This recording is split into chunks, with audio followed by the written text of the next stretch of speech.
I'm very proud to say that Vigil Games has crafted the best action-adventure title they have yet developed. And this game really has it all, guys. Everything from the combat, to the puzzles, to the challenges, to great enemies, to everything that you do as you progress through the game, just to keep it lively and just to make you, appreciate the time the developers spent on the game and really make you wanting more. You basically play as this really powerful character. His name is War. He's one of the four horsemen of the apocalypse. And basically, the setting of the game is basically hell breaking loose and the Battle of Armageddon starting. With the world literally destroyed, War finds himself caught in between the battles of angels and demons. He was misled into starting the final battle, which in turn leaves him confused, angry, and of course the loss of his powers. Well, most of his powers, that is. Upon his comeback to Earth, War discovers that he had been gone for about maybe 100 years or so, and all the humans have died, and Hell won the final battle. And this is where the story picks up and the adventure begins. I'm going to start off by saying that the art direction in Darksiders is really outstanding. This is literally what Earth would look like if Hell took over. The design work on things such as various environments, character design, weapon design, enemy designs are super solid and well done. War is a very badass character and never has any cheesy lines from beginning to end, not one, and he only has the will to set things right. Get in his way and you get destroyed, simple as that. Even though he lost all of his powers in the beginning of the game, you realize he is still a very strong character, and from that point on it just gets exciting to see, okay, what's the next combat upgrade that I'm going to get, or what's the next weapon I'm going to receive, and you're going to feel like that all the way through the game. Darksiders has a menu system which is really clean and just very easy to understand. The map in the game does a good job keeping you going in the right direction and backtracking for bonuses if necessary.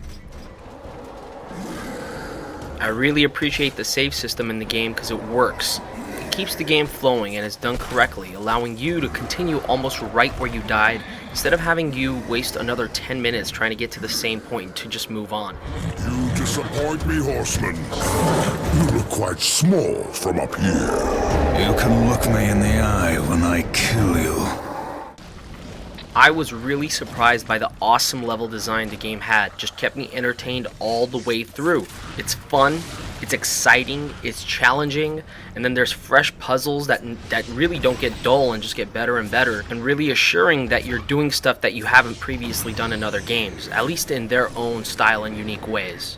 I'm a big fan of the gameplay here. The combat is so easy to play, fun, intuitive. Upgrading was never like a difficult thing where, oh, I got a new move, and you keep getting continuous new moves and new weapons, and those weapons have new moves, and you get, it just keeps branching off. But I never found it to be too tedious to remember stuff or the moves being too complex. You just pick up the controller and immediately you'll be accompanied by, simple controls to just annihilate enemies.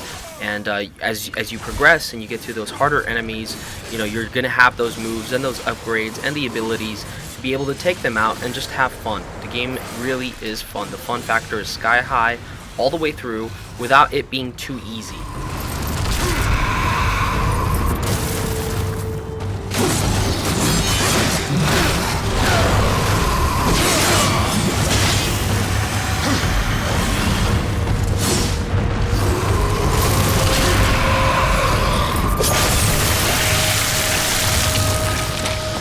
I was so glad to see that this game has no cheesy QuickTime events, where you wait to mash a button continuously just to, reach that end where you defeat the enemy.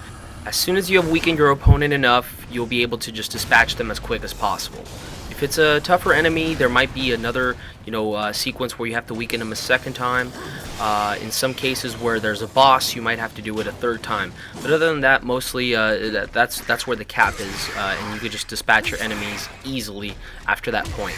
No worrying about, timing issues and what I have to press at a certain time. War will know exactly what he needs to do to just take care of his enemy. Trust me.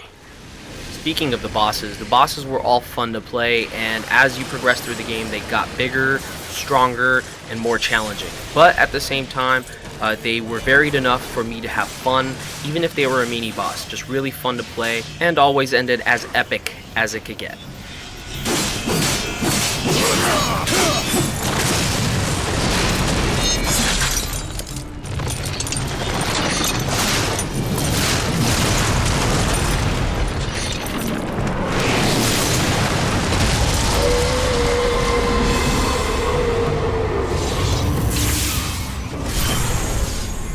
Up close and personal, you'll notice that the enemy design is really badass. There are so many varied characters, and then they have so many different variations of texture work, size variations, movement speeds, whether they have a weapon or not, whether they shoot projectiles, whether they have some type of perk where you need to unleash a certain move before you get to take them out. Stuff like that just keeps the whole game fresh, and you really appreciate all the enemies that you dispatch as you're going through the game. Early on in the game, you also get introduced to a flaming horse, and all the scenarios that they put you through are seamless, enabling the gamer to try something new in the course of their adventure. Darksiders also pays attention to direction. The cutscenes are truly wonderful, informative, and entertaining. Beautiful visuals is complementary to the style and depth with every camera angle, including sweet transitions. Doesn't exist. Not anymore. Ignorant sprite. I bore witness as the first ones were cast out and the garden fell to ruin. I could not let heaven's first gift and greatest weapon simply rot, or worse, fall to darkness. I hid it away. The Tree of Knowledge. Then Abaddon has been to the tree. You must draw upon its gifts now. If some way exists to stop the destroyer, the tree will show it to you. I never dared use it myself. Perhaps if I had, things would have been different. And Abaddon, what of his gift? That was not for me to know. Each who comes before the tree receives a different gift. Some receive nothing. Others are driven mad by visions, or simply destroyed.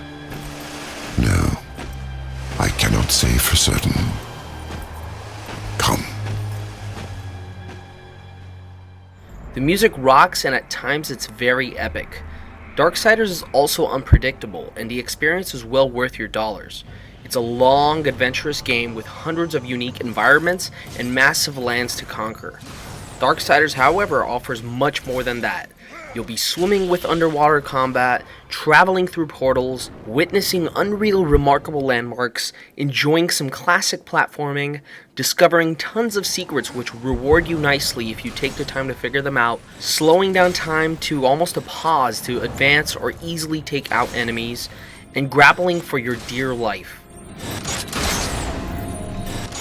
We at Gaming Ed highly recommend Darksiders to any gamers out there that want an action adventure that's really epic with a great lead character.